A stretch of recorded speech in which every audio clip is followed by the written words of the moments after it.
Changer de sujet, certainement changer de sujet avec vous et parler d'une question, la question de l'identité. Et la question identitaire en Côte d'Ivoire est devenue un peu presque tabou. On n'ose même pas en parler parce qu'on sait que c'est un sujet qui fâche. Est-ce que vous, ça vous fâche lorsque certains rappellent à Tidjane Thiam ses origines sénégalaises, lorsqu'on évoque sa probable candidature? Vous savez, je vous remercie de m'amener sur ce sujet-là. J'ai passé le bac en 1973. Et à l'époque, quand on passait le bac sous Houphouët-Boigny, quand on était admis au mois de juin, on faisait une préparation militaire de 45 jours. On était appelé sous les drapeaux. J'ai été appelé sous les drapeaux. J'ai fait ma préparation militaire à Akwedo. Je ne crois pas que la Côte d'Ivoire appelle sous les drapeaux des étrangers. Et si la Côte d'Ivoire m'a appelé sous les drapeaux pour faire mon service militaire, c'est que la Côte d'Ivoire estime que je suis assez ivoirien pour pouvoir mourir pour la Côte d'Ivoire.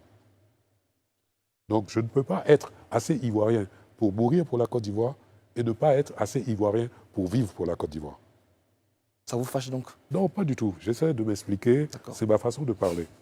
Ensuite, mon père arrive ici en 1946. Mon père n'a jamais eu administrativement, mon père n'a jamais été sénégalais. Quand papa débarque en Côte d'Ivoire en 1946, il est citoyen français. Le Sénégal n'existe pas encore. Et en 1960, la Côte d'Ivoire devient indépendante. Mon père est directeur de radio Côte d'Ivoire en tant que citoyen français. Et quand en 1962, le président de la République veut le nommer ministre de l'Information, il prend un décret, il le naturalise ivoirien. Donc sur le plan administratif, tout en venant du Sénégal, mon père n'a jamais eu de papier sénégalais. Donc il n'a jamais été sénégalais. Il a été français, ivoirien. Le nom de famille du roi de l'Inde, c'est Adom. Il y a des Adom au Ghana. Il ne viendrait jamais à l'idée à quelqu'un de venir dire au roi de l'Inde qu'il est ghanéen. Alors quand on vient du Ghana, on peut être ivoirien en 2 générations, mais quand on vient du Sénégal, 3 générations plus tard, on vous traite toujours de Sénégalais.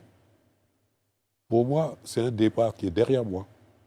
Obama est un nom d'origine kenyane. Il a été président des États-Unis. Sarkozy est un nom d'origine hongroise.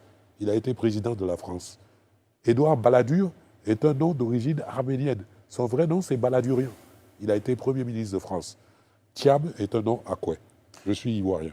N'en déplaise à certaines personnes. S'il venait un jour à se déclarer candidat, est-ce que de la même manière, vous l'avez accompagné au Fagnon Sport, acheter des suvettes pour qu'il soit premier de classe, vous lui apporteriez votre soutien pour qu'il soit président de la République? Moi, je pense que il a toutes les dispositions intellectuelles pour vouloir être président.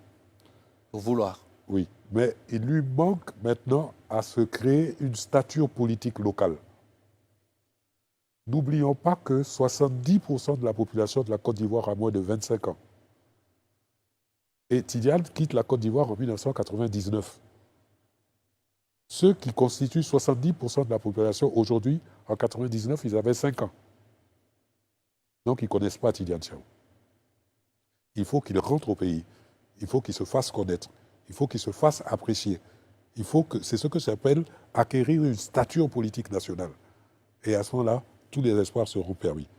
Mais peut-être qu'avec l'âge que j'ai, je ne serai peut-être même plus là quand il sera président de la République. Mais quand vous regardez tout l'engouement qu'il y a quand même, notamment sur les réseaux sociaux et aussi auprès de certains jeunes, jusqu'à créer même des groupes de soutien, on n'a pas l'impression que certains jeunes s'identifient à lui et ils veulent le voir briguer un jour la magistrature. Au regard de son parcours, c'est ainsi. Oui, mais il ne faut pas inverser le problème.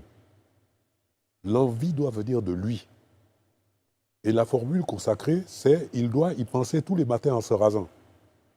Il doit en avoir tellement envie qu'il doit communiquer cette envie-là à d'autres.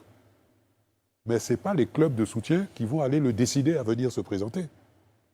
L'envie doit venir de lui d'abord. Et il doit en avoir tellement envie qu'il la communique aux autres.